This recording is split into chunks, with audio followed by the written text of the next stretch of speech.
Let's now take a step back and see where we stand.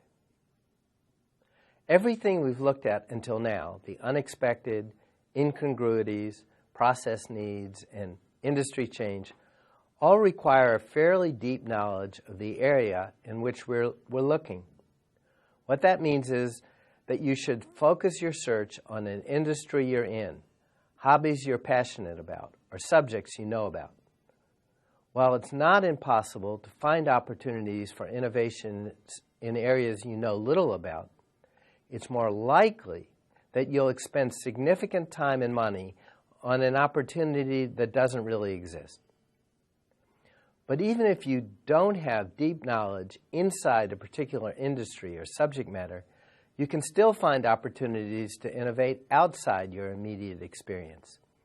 The last three sources of innovation we'll be talking about all have this property.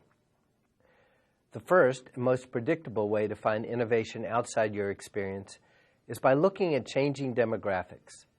Things like population size, employment, and education. Really anything that will have fairly predictable consequences.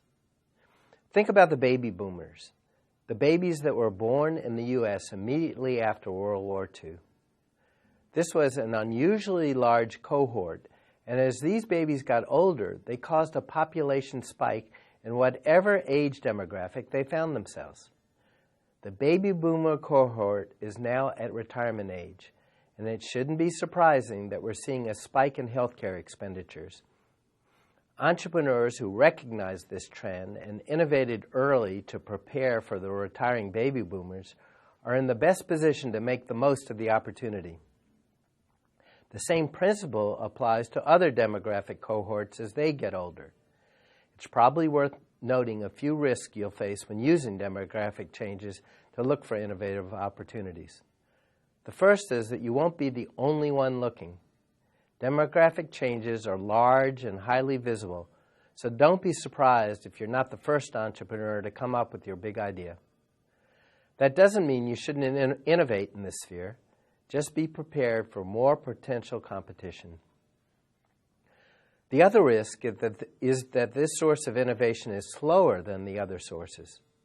Large, macro-level changes, though highly predictable, generally don't happen very quickly, so the timeline for successful innovation could be years, if not decades. That doesn't mean you shouldn't look here for innovative opportunities, as anyone providing health care to the baby boomers can attest, but you should recognize that it might take longer than some of our other sources. The next source of innovation you can find outside your direct experience is a change in perception. What people like and don't like changes, sometimes dramatically. Think about the video game industry. When at-home video game consoles first came out, they were generally considered designed for children. As the industry evolved, this perception dramatically changed. How many of you play some form of video game, whether it's Madden's football or Words with Friends? The industry is now considered a juggernaut, mostly catering towards adult gamers. The perception that video games are an acceptable form of adult entertainment fundamentally changed what was possible in this sphere and led to enormous entrepreneurial opportunities. Entrepreneurs constantly gauge perceptions, watching for a persistent shift in attitudes. A big risk when identifying opportunities based on changing perceptions is that you might identify a fad instead of a persistent trend. Too often the next big thing turns out to be extremely short-lived. To give you an idea how difficult it can be to differentiate between the two, in his book, Drucker called the video game industry a fad. This was correct when the book was written, but changing perceptions turned the fad into a huge opportunity. Hopefully, at this point, it's clear that innovation is very different than invention. Coming up with your big idea, in all likelihood, will not involve a momentary flash of brilliance. It's just a matter of looking in the right places and having an entrepreneurial mindset. As Helen Hansen, the best-selling mystery writer, once said, inspiration is the windfall from hard work and focus. muses are too unreliable to keep on the payroll. With that in mind, we still acknowledge that some innovative breakthroughs do come through that flash of brilliance, which we call new knowledge. What's different from the other sources of innovation, and the reason I've waited so long to mention this source of innovation, is that this is easily the riskiest source of all. The time frame for new knowledge to become incorporated into the market is generally measured in decades. Hoping to innovate with new knowledge will take much longer than you think. It's going to take much more money than you think, and you're going to be facing much stronger competition. Generally, new knowledge is created during a period where everyone is excited about the prospects of a solution. Think about the push to develop new energy sources today. The problem is a lot of people are working on the problem, but there are only a few winners.